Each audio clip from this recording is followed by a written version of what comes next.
नमस्कार विद्यार्थी मित्र मैत्रिणींनो. करंट अफेअर्स बाय मेघाली या आपल्या यूट्यूब चॅनलवरती तुमचं मनपूर्वक स्वागत आहे. इथे आपण डेली करंट अफेअर्सचे इम्पॉर्टंट क्वेश्चन्स पाहतोय, जे तुम्हाला आपल्या येत्या MPSCच्या सर्व एक्झाम्समध्ये, सरळ सेवा आणि केंद्रीय परीक्षांमध्ये नक्कीच पाहायला मिळतील. त्यामुळे आपल्या चॅनलवरती जर तुम्ही पहिल्यांदा आले असाल तर चॅनलला लाईक करा, जास्तीत जास्त विद्यार्थ्यांना आपला चॅनल शेअर करा आणि सबस्क्राईबही करा. आणि महत्त्वाची गोष्ट, लेक्चर पूर्ण पहा, यातला एकही प्रश्न स्किप करू नका. ठीक आहे, तर पाहूयात आजच्या म्हणजेच 10 जून 2026च्या चालू घडामोडी.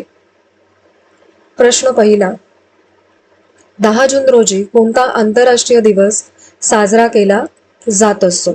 योग्य उत्तर आहे पर्याय क्रमांक 1, आंतरराष्ट्रीय संस्कृती संवाद दिन, असं त्याचं उत्तर आहे. महत्त्वाचे पॉइंट्स पहा. 10 जून रोजी आंतरराष्ट्रीय संस्कृती संवाद दिन साजरा केला जातो. या दिवशी जगभरातील विविध संस्कृतींमध्ये परस्पर संवाद आणि समज वाढवण्यावरती भर दिला जात असतो.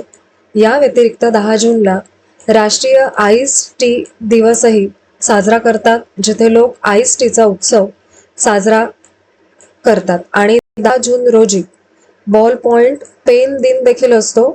हा दिवस बॉल पॉइंट पेनच्या पहिल्या पेटंटच्या स्मरणार्थ साजरा केला जातो.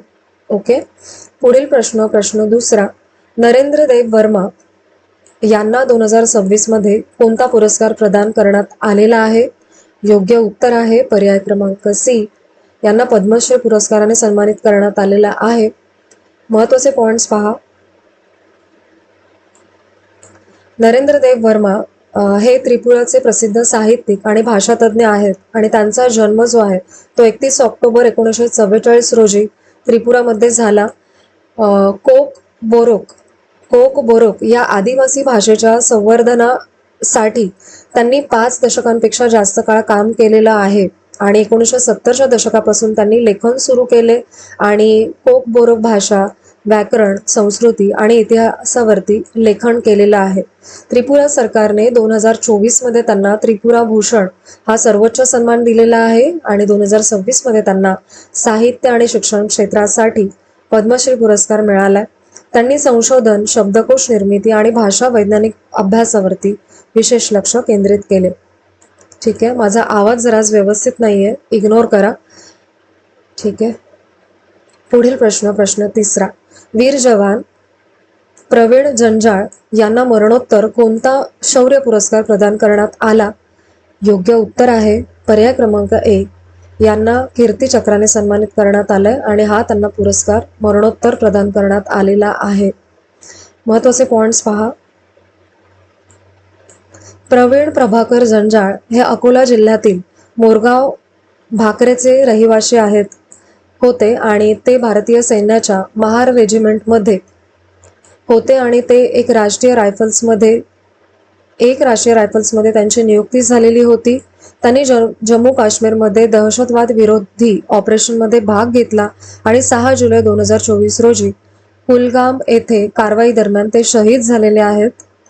त्यांच्या शौर्यासाठी त्यांना मरणोत्तर कीर्तीचक्र देण्यात आलेला आहे आणि कीर्तीचक्र हा भारताचा सर्वोच्च शौर्य पुरस्कार आहे आपला आणि तो महावीर चक्राच्या समकक्ष मानला जातो. भारतीय शौर्य पुरस्कारांबद्दल थोडक्यात जाणून घ्या. भारतीय शौर्य पुरस्कारांचा उद्दिष्ट आहे देण्यामागचा की असामान्य शौर्य, पराक्रम आणि बलिदानाचा सन्मान करायचा आहे सरकारला या माध्यमातून. याची घोषणा वर्षातून 2दा होते, प्रजासत्ताक दिनी 26 जानेवारीला आणि स्वातंत्र्य दिनी म्हणजे 15 ऑगस्टला.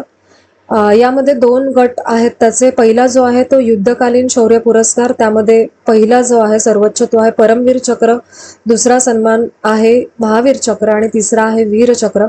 आणि शांतताकालीन शौर्य पुरस्कार आहेत अशोक चक्र सर्वोच्च पुरस्कार, त्यानंतर कीर्ती चक्र आणि त्यानंतर शौर्य चक्र, अशी क्रमवारी आहे. आणि ऐतिहासिक संख्या जर पाहायला गेला आपण 1947 ते 2026 पर्यंत, तर परमवीर चक्र जे आहेत ते आतापर्यंत 21 जणांना मिळालेत, महावीर चक्र 214 जणांना, वीर चक्र 1337 जणांना, अशोक चक्र 98 जणांना, कीर्ती चक्र 496 जणांना आणि शौर्य पुरस्कार चक्र जे आहे ते 2143 जणांना मिळालेले आहेत. थोडक्यात हा जो डेटा आहे ना हा लक्षात घ्या, कारण की आपल्याला याच्यावरती वगैरे प्रश्न आलेला आहे. जर तुम्ही प्रिव्हियस क्वेश्चन बघितले तर आत्तापर्यंत किती जणांना मिळालाय असा प्रश्न होता. ठीक आहे, तर त्यामुळे हा डेटा एकदा बघून जा. पुढील प्रश्न 4. प्रधानमंत्री सुरक्षित मातृत्व अभियान 2026 मध्ये किती वर्ष याला पूर्ण झालेली आहेत? तर याचं योग्य उत्तर आहे पर्याय क्रमांक डी, 10 वर्ष पूर्ण झालेली आहेत या अभियानाला. महत्वाचे पॉइंट्स पहा या प्रश्नाचे.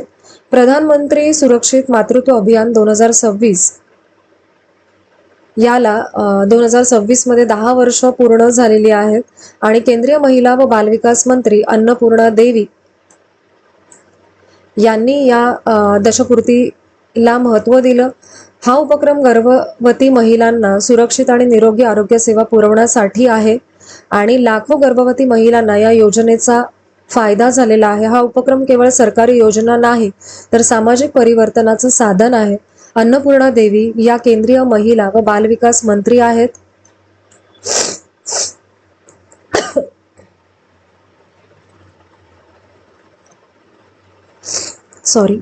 PMSMA च्या दशकपूर्ती निमित्त 75 रुपयांचं स्मरणार्थ नाणे जारी करण्यात येणार आहे आणि प्रधानमंत्री सुरक्षित मातृत्व अभियानाच्या 10 वर्षांच्या निमित्ताने 5 रुपयांचं स्मरणार्थ टपाल तिकीट देखील जारी करण्यात येणार आहे. या दोन गोष्टी, हे 2 पॉइंट लक्षात ठेवा.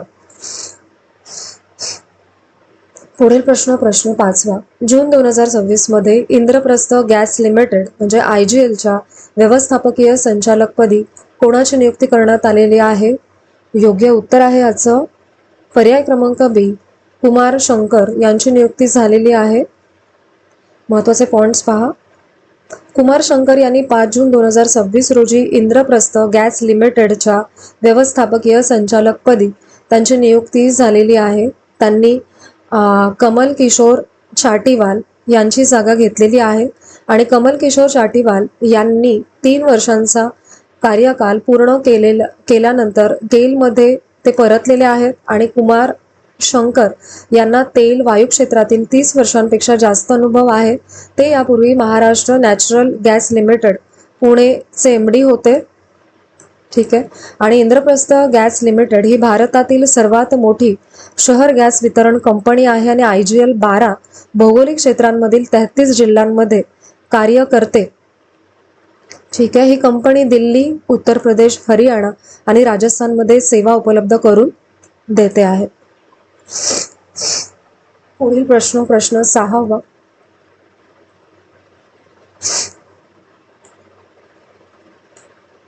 अनिमेश कुजूरने कोणत्या स्पर्धेमध्ये रौप्य पदक जिंकून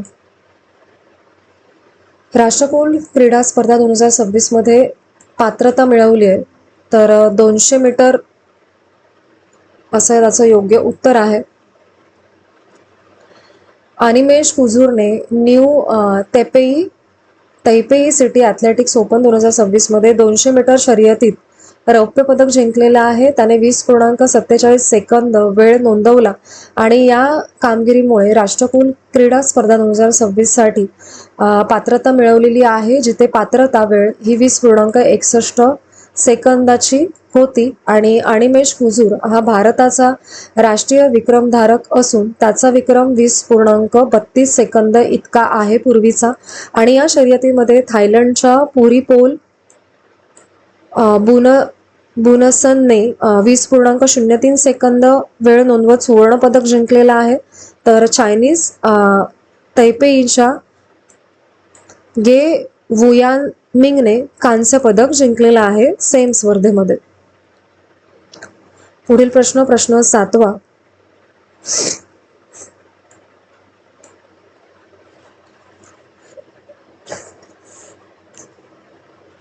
बाराव्या आंतरराष्ट्रीय योग दिन 2026 ची संकल्पना काय आहे?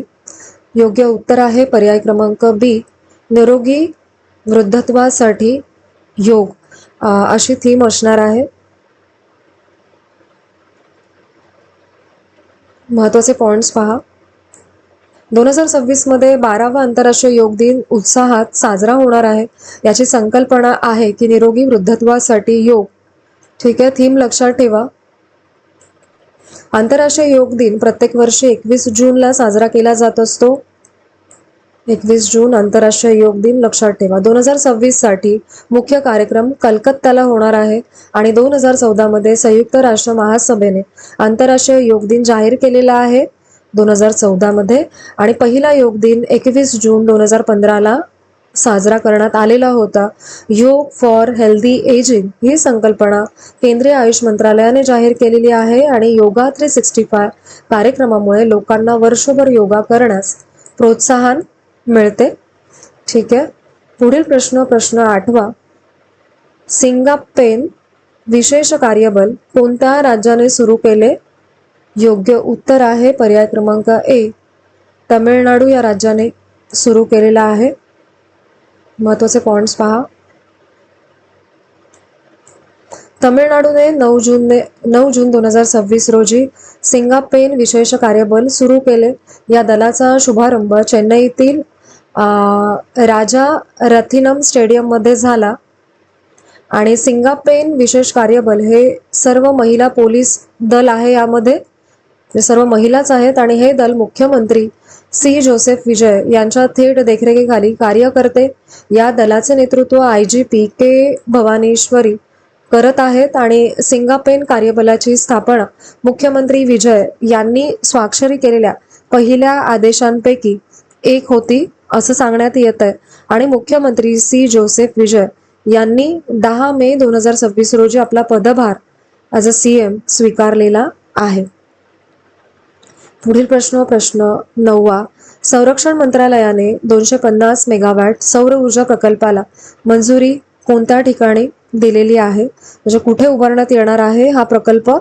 तर योग्य उत्तर आहे याचं पर्याय क्रमांक सी, सीतापूर या ठिकाणी. महत्वाचे पॉइंट्स पहा. संरक्षण मंत्रालयाने 9 जून 2026 रोजी सीतापूर येथे 250 मेगावॅट सौर ऊर्जा प्रकल्पाला मंजुरी दिलेली आहे आणि हा प्रकल्प उत्तर प्रदेशातील सीतापूर येथे उभारला जाणार आहे आणि प्रकल्पासाठी सुमारे 850 एकर संरक्षण क्षेत्राची रिक्त जागा वापरली जाईल आणि प्रकल्पाची अंमलबजावणी NTPC लिमिटेड मार्फत होणार आहे. कोणती कंपनी करणार आहे हे लक्षात ठेवा. प्रकल्पामध्ये battery energy storage system BESS चा समावेश आहे आणि BESS वीज साठवून ठेवण्याचं काम करते. भारताची नवीकरणीय ऊर्जा क्षमता सौर, पवन, जल आणि जैव ऊर्जेवरती आधारित आहे. पुढील प्रश्न 10वा.